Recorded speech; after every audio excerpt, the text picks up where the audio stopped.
Nikon D850 Review. Nikon D850. The D850 looks like the perfect do-it-all DSLR for professional photographers, but at this price it could appeal to a large number of ambitious amateurs too. It does have a couple of limitations, but overall its combination of resolution, continuous shooting speed, and 4K full-frame video is just jaw-droppingly good. For a long time, professional photographers have faced a blunt choice. You can get a camera with great resolution, like the Nikon D810, Canon EOS R8 or Sony A7R II, but no real speed, or you can get a high-speed specialist like the Nikon D5, EOS 1DX II, or Sony Anon, but you then have to compromise on resolution. Maybe you even end up having to buy one of each. We haven't forgotten the Sony Anon D9 II, but Sony's Alpha SLT system has yet to establish itself as a viable, forward-looking proposition for pro photographers. This is why the new Nikon D850 is such a big deal. It doesn't just raise the bar for resolution, it delivers a continuous shooting speed to rival a dedicated sports camera. At last, this is a professional DSLR that really can do anything. What's more, this blend of speed and resolution is just one facet of a camera that could be Nikon's most important new model for years. Nikon has a number of photography genres in mind with the D850, including nature and landscapes, weddings, fashion, and sport. In fact, this camera's abilities are so wide-ranging that it could probably do anything. And it's only the contrast-based autofocus and live view mode that stops it being one of the best 4K cameras for filmmaking too. So let's look at these specifications properly.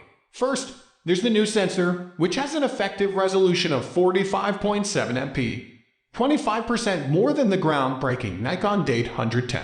The D850 sensor has been designed with no anti-aliasing filter so that it can capture the finest possible detail. This is going to place heavy demands on both your lenses and your technique, as we'll see later.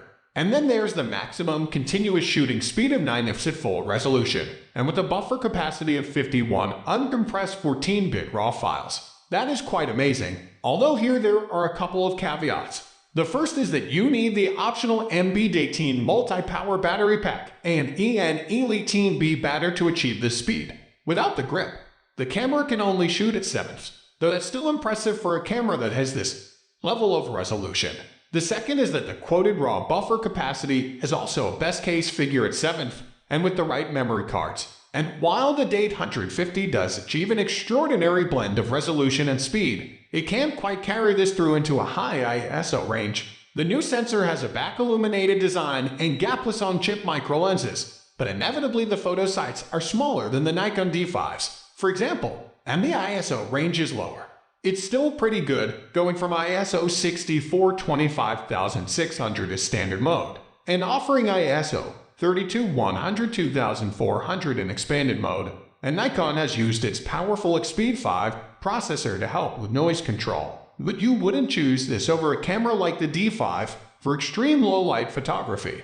The multi-cam 20K AF sensor is powerful, but its coverage does not extend to the edges of the frame.